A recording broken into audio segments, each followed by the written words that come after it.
종려주일입니다.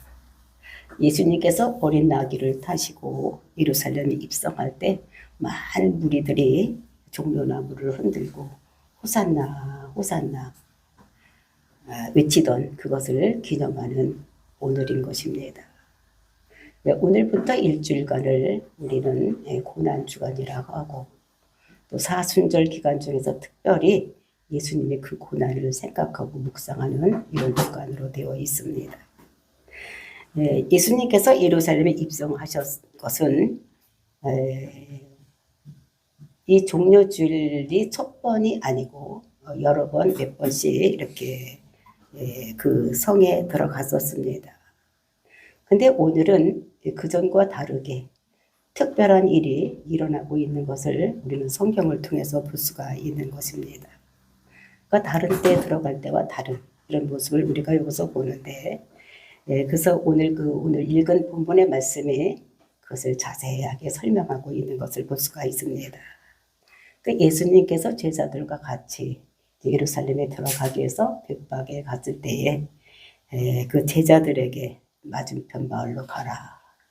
그러면 거기에 그 나귀와 또 새끼가 같이 있을 것이다. 그래서 그것을 풀어서 가지고 와라. 근데 그 주인이 왜 풀어가느냐 묻거든 주가 쓰시겠다 하라. 이렇게 말을 명하면서 가서 풀어가지고 오라고 명령을 합니다. 그때 그 제자들이 이제 그 명령을 받고 가서 그것을 풀어오는 이런 모습을 우리가 여기서 볼 수가 있는 것입니다.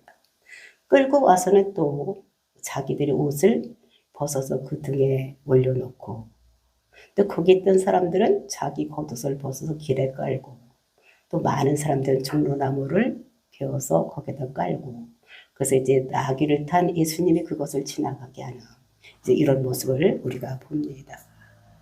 그러면서 호산나 호산나 다윗의 자손이요 이렇게 하면서 들어갈 때에 그 예루살렘 성 사람들이 모두 소동을 했다고. 그러니까 지진이 나는 것까지 흔들리는 이런 예루살렘 성 사람들의 모습을 여기서 말을 하고 있는데, 그러면서 그들이 소동해서 하는 말이 뭐냐? 이가 누구냐? 라고 묻는 것입니다. 서로 묻는 거예요. 다 모르는 거예요. 이가 누구냐? 이가 누구냐? 이가 누구냐? 소리가 그냥 소동하는 것 같이 이렇게 많은 사람들이 묻는 거. 그랬을 때 거기 있던 무리들이 대답이 갈릴리에서 나온 선지자 예수다. 이렇게 말을 하는 것으로 본문은 마감이 되고 있는 것을 볼 수가 있는 것입니다. 이는 누구냐? 이것에 대한 대답에 따라서 사람의 인생이 완전히 바뀌어지는 이런 것인 것을 우리가 알고 정말로 우리는 이분을 누구라고 생각하고 계십니까? 우리는 학교에서 배운 것 같이 예수는 4대 성인의 한 사람이다 라고 생각을 하시는지 아니면 여기 많은 무리들과 같이 갈릴리에서 나온 선지자다 라고 알고 있는지 아니면 기적을 많이 일으키는 죽은 자도 살리고 귀머거리도 고치고 뭐 이런 기적을 일으키는 그런 분이라고 생각하는지 우리가 예수를 어떻게 아느냐에 따라서 우리 인생이 달라진다는 것을 그러니까 저와 여러분이 오늘 본문을 통해서 우리에게 예수님은 이런 분이다라고 말씀하고 있습니다.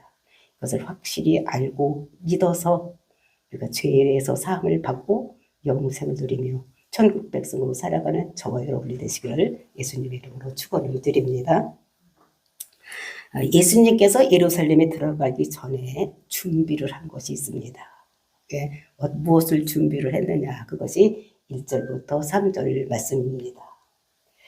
그들이 예루살렘에 가까이 가서 감난산 벳박에 이르렀을 때에 예수께서 두 제자를 보내시며 이르시되 너희는 맞은편 마을로 가라. 그리하면 곧 매인 나귀와 나귀 새끼가 함께 있는 것을 보이니 풀어 내게로 끌고 오라. 만일 누가 무슨 말을 하거든 주가 쓰시겠다 하라. 그리하면 즉시 보내리라 하시니. 이제 감람산 벳박에 갔을 때에 예수님께서 그 전에 하시던 행동을 안 하시고 다른 행동을 하시는 것입니다. 두 제자에게 명령을 하시는 거예요. 맞은편 마을로 가면은 거기에 어미 나귀와 새끼 나귀가 같이 있을 텐데 그 나귀를 풀어서 데리고 와라 명령을 하시는 것을 볼 수가 있습니다. 그랬을 때 우리가 생각해보면 거기 나귀가 새끼가 있는지 없는지도 모르고 그냥 진짜 있어요? 뭐 이렇게 물어보길 하는데 여기 제자들은 그 명령에 순종하면서 가는 모습을 볼 수가 있습니다. 그래서 진짜 가봤더니 거기에 나귀, 어미 나귀와 나귀 새끼가 매여 있고, 그래서 이제 풀어서 가주려고 했더니 주님 말씀대로 주인이 왜 그러느냐 묻는 것입니다. 그랬을 때 이 사람들은 주가 쓰시겠다 이렇게 했을 때에 아무 말도 하지 않고 풀어갈 수 있도록 이렇게 해주는 이런 것들을 우리가 보면서 이것은 하나님이 아니면 알 수 없는 거, 인간으로서는 전혀 할 수 없는 일을 하나님께서 예수님께서 명령하시고, 그리고 또 그대로 모든 것이 되어지는 이런 것들을 우리가 볼 수가 있는 것입니다. 우리는 하나님께서 이 두 제자에게 명령했을 때 우리가 내가 그때의 제자라고 생각을 하면 우리는 내 마음에 안 들으니까 그것을 순종하지 못하고 진짜 가만히 있어요?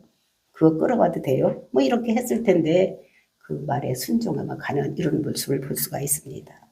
우리는 하나님께서 우리에게 명령하시면 내 마음에 맞든지 또 내 마음에 맞지 않든지 우리는 순종해야 되는 것을 이 두 제자를 통해서 우리에게 모범으로 보여주는 이런 것을 볼 수가 있는 것입니다.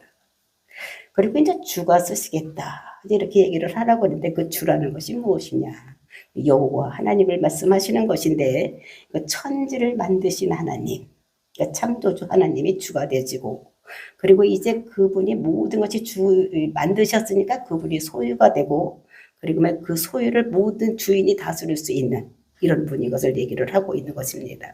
그래서 하나님이 만물의 주인이다. 그러니까 주인이 쓰겠다고 하라 이렇게 말씀하시는 것을 볼 수가 있습니다.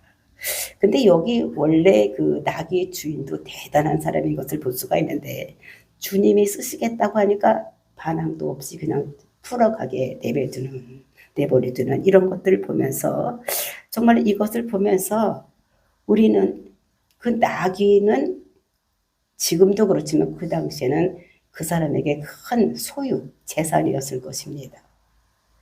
그런데도 그거를 끌어가게 내버려두는, 그러니까 당신의 물질, 그 짐승을 주가 쓰시겠다고 하니까 그냥 내드리는 이런 모습을 우리가 여기서 볼 수가 있습니다. 정말 이것도 우리가 배워야 될 것.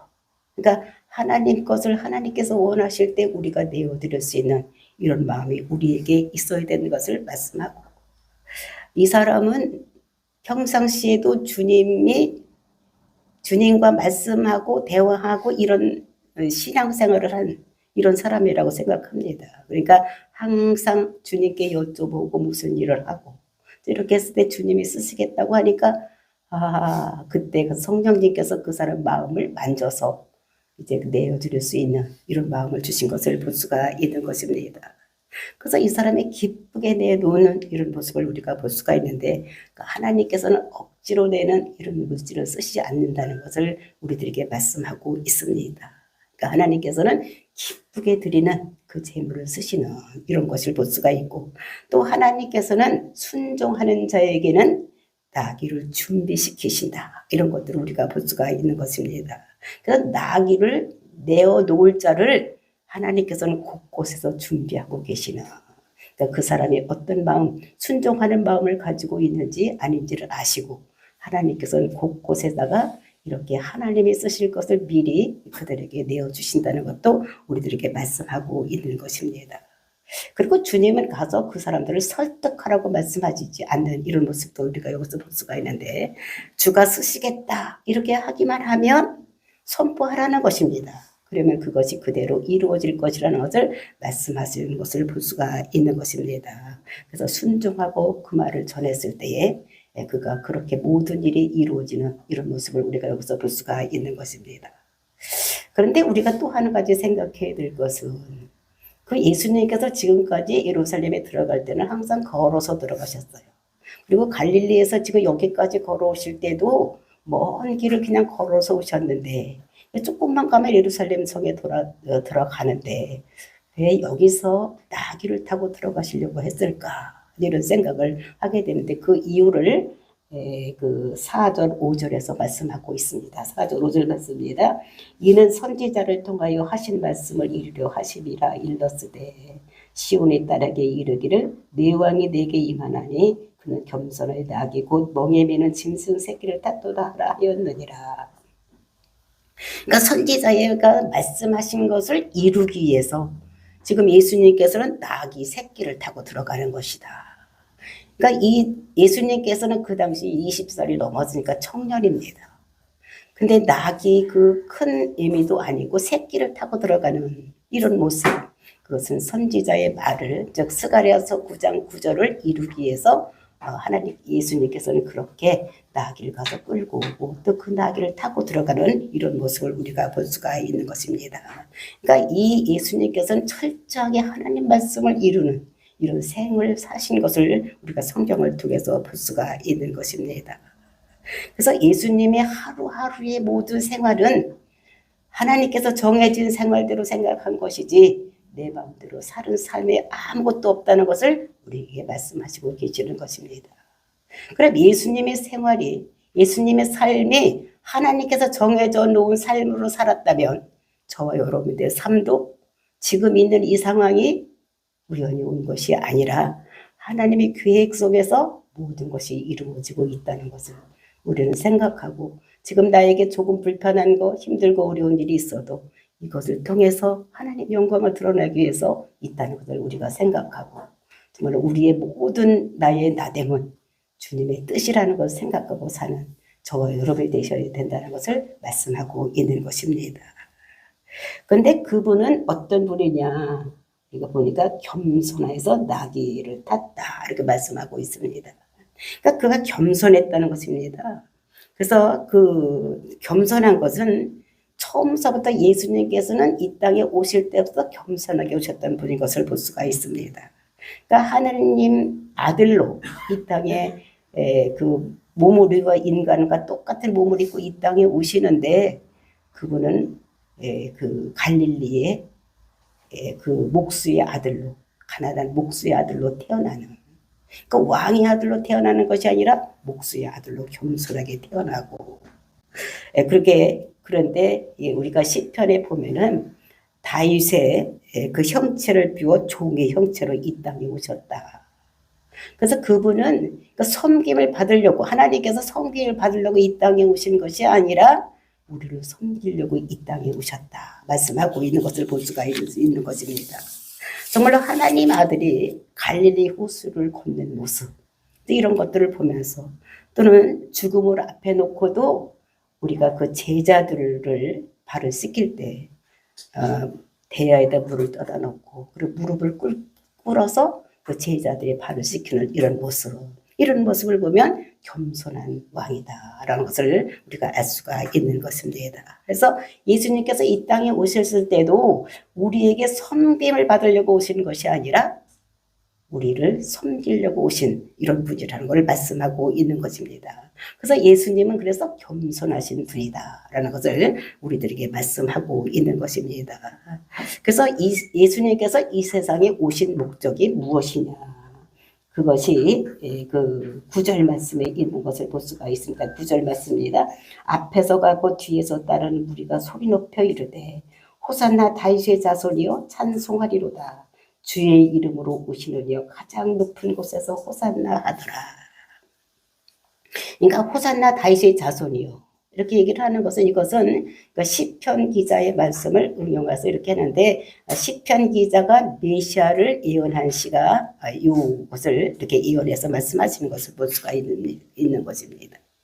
그래서 이제 호산나, 그런데 그 호산나라는 것이 무엇이냐, 히브리어로 호시아나, 호시아나인데 이것은 지금 구원하소서 이런 말입니다. 지금 구원해달라고, 지금 당장 구원해달라, 호산나 호산나 이렇게 얘기를 하는 것입니다.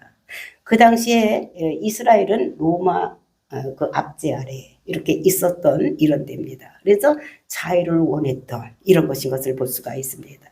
그래서 이스라엘 백성들은 며칠 후에 예수님께서 못 박혀 죽을 것을 생각하지 아니하고 어떻게 했느냐, 지금 당장 우리를 구원해달라, 호산나, 우리를 구원해달라는 거예요. 구원주로 오셔달라는 거예요. 지금까지 많은 소문이 났을 것입니다. 그 작은 이스라엘 나라에 뭐 죽은 자도 살리지, 눈먼 자도 보게 하지, 귀머거리도 듣게 하지, 뭐 이런 것들이 막 일어났으니까 그런 기적만 베풀 것이 아니라 우리가 지금 당하고 로마로부터 힘들고 어려운 압제 속에 있으니까 다윗같이 그 나라를 쳐부숴서 우리나라를 로마로부터 구원해달라는 이런 정치적인 메시아를 구하고 있었던. 근데 그 정치적인 메시아를 구하고 있었는데 지금 이렇게 호산나 호산나 열광하던 그 이스라엘 백성들이 며칠을 지나고 보니까 그런 기미는 전혀 보이지 않으니까 그를 십자가에 못 박으셔서 하는 이런 모습을 우리가 볼 수가 있는 것입니다. 그러니까 이스를 영적인 구원자로 본 것이 아니라 육적으로 다윗 같은 이런 힘있는 이런 메시아를 구했던, 또 막히비 형제같이 모든 것을 쳐부시고 정치적으로 완성해 나가는 이런 나라를 이루어가는 이런 왕으로 구했던 이런 모습을 우리가 볼 수가 있습니다. 그래서 예수님께서는 그렇게 정치적이나 육적이나 이런 것을 이루기 위해서 온 것이 아니라 인간과 사람이 분리된 것, 즉 죄 때문에 분리된 것을 그 죄를 없애고 우리를 하나님과 하나 되게 만들기 위해서 이 땅에 오셨는데, 그래서 그렇게 영적인 구원을 이루기 위해서 왔는데 이스라엘 백성들은 그렇게 생각을 하지 않았던 것을 볼 수가 있습니다. 이 세상의 모든 사람들의 문제가 뭐가 문제냐? 죄의 문제고, 죄 때문에 우리가 어렵고 힘들고 죽고 병들고 모든 문제가 다 죄의 문제예요. 그리고 죄 타고 들어온 영의 문제 때문에 우리가 힘들고 어려운 문제가 생기는데, 이것을 해결하기 위해서 예수님께서, 자기는 죄가 없으신 하나님께서 인간의 죄를 대신 짊어지고 죽기 위해서 이 땅에 사람의 몸을 입고 이 땅에 오신 분이 예수님이신데 그거를 모르는 것을 볼 수가 있습니다. 그래서 우리는 메시아, 히브리어는 메시아고 헬라어로는 그리스도입니다. 그리스도는 예수는 그리스도다. 그러니까 예수는 뭐냐면 그리스도다라는 것은 기름 부은 자, 즉 사명자라는 거예요. 어떤 사명을 가지고 태어났느냐? 예수님께서는 죄의 문제를 해결하기 위해서 이 땅에 사명을 갖고 태어나신 분이에요. 그래서 그 기름을 부은 자가 예수는 그리스도다라는 거예요. 그래서 우리가 예수를 그리스도라고 믿으면 예수님이 내 죄를 짊어지고 십자가 죽음으로 인해서 그거를 내가 믿었을 때 내 죄가 사해지고, 그러니까 죄가 완전히 없어짐으로 인해서 내 모든 문제가 해결되는. 그래서 죄의 싹은 사망이기 때문에 모든 사람이 사망으로 가고 있는 그 사망을 완전히 정복한 사람이 누구냐? 예수님이라는.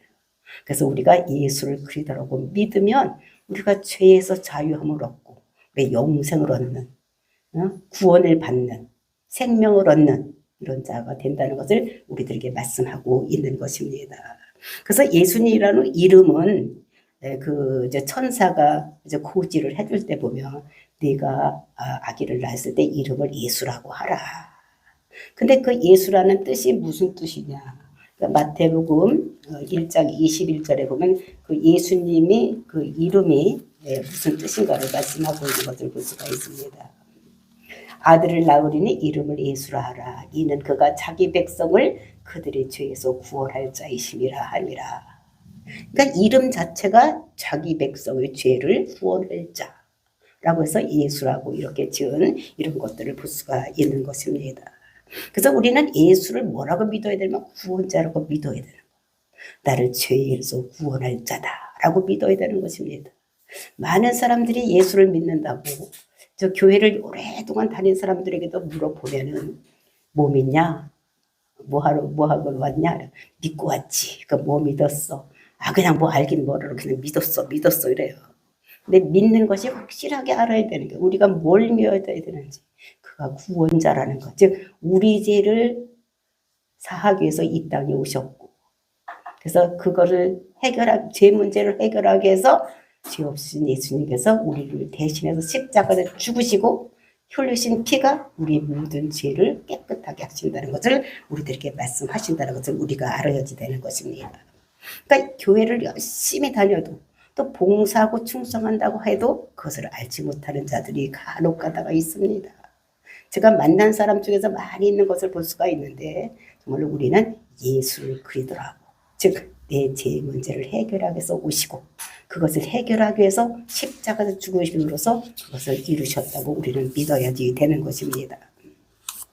그래서 7절 8절 말씀 보니까 나귀와 나귀 새끼를 끌고 와서 자기들의 겉옷을 그 위에 얹으매 예수께서 그 위에 타시니 무리와 대다수는 그들의 겉옷을 길에 펴고 다른 이들은 나뭇가지를 베어 길에 깔고. 그러니까 예수님이 예루살렘에 들어갔는데 종려나무 가지를 흔들고, 그리고 이제 자기 겉옷을 전부 어떻게 했습니까? 벗어서 어떤 사람은 나귀에다 얹어놓고 어떤 사람은 길에다 깔아서 받고 가게 하는 이런 모습을 볼 수가 있는 것입니다.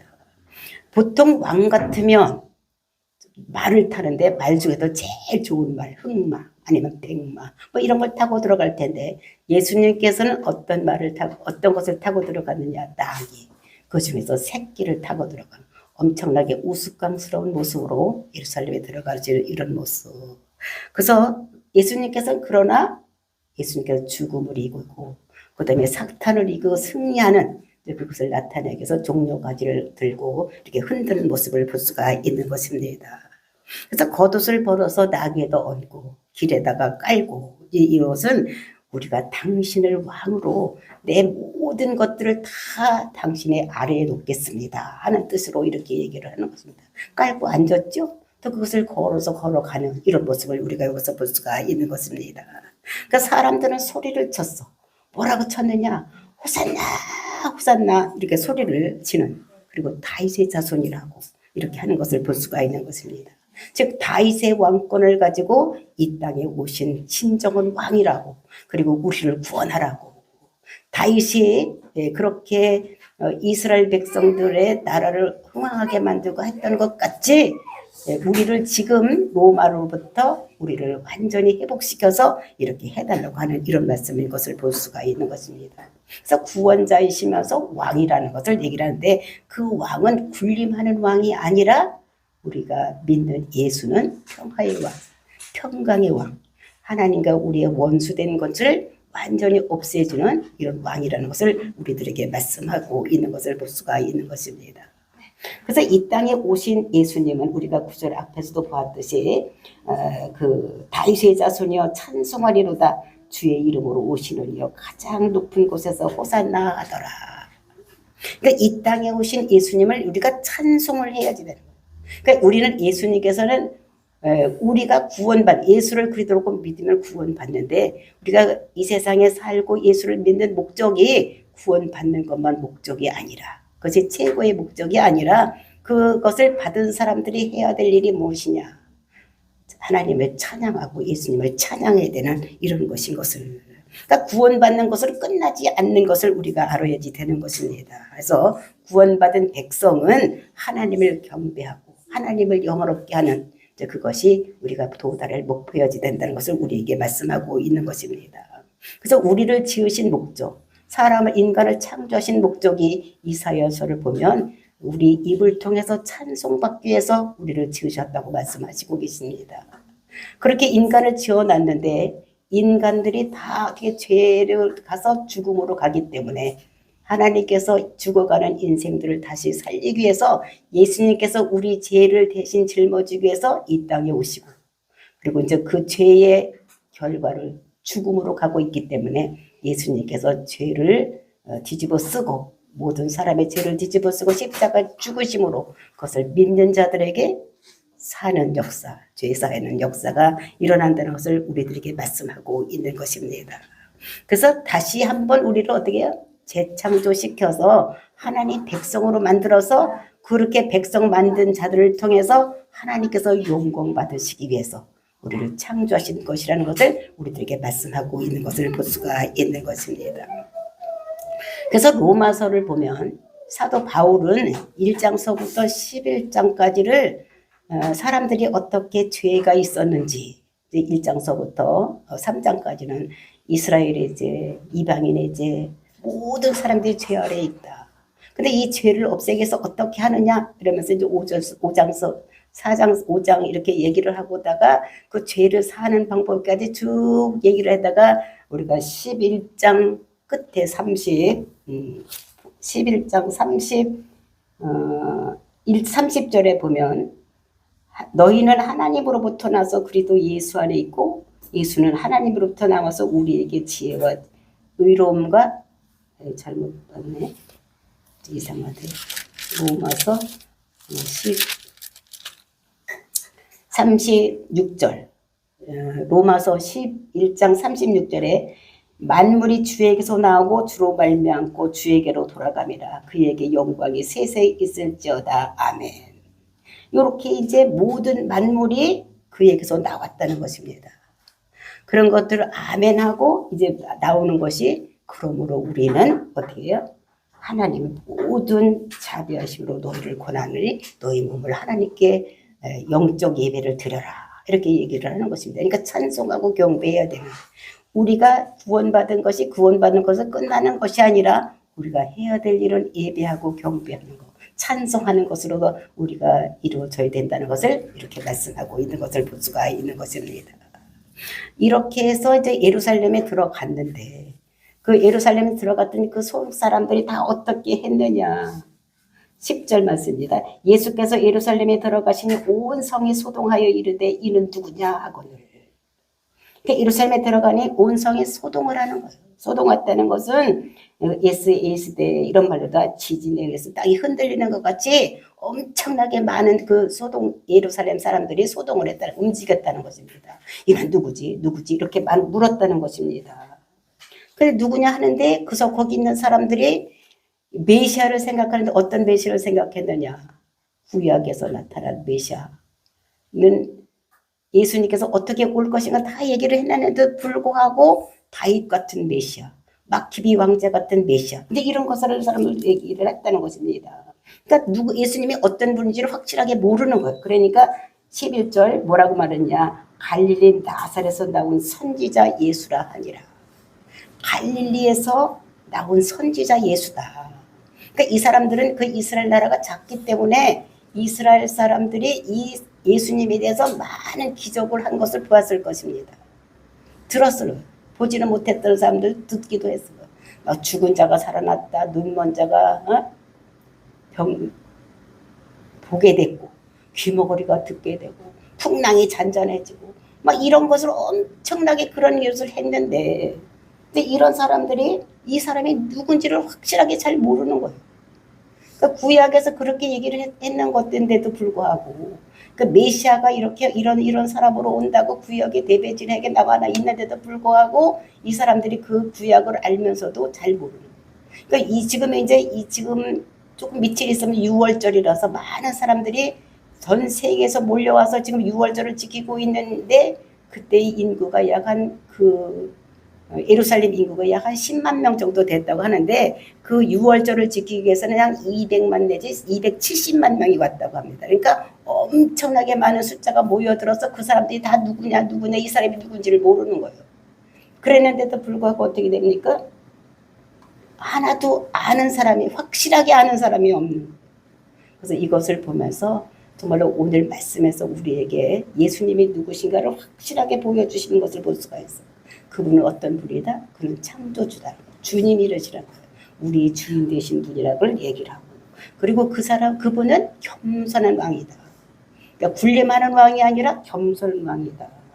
그리고 이제 우리의 모든 죄를 사하는 그런 구원주로 이 땅에 오셨다는 것을 우리들에게 말씀하고 있는 것입니다.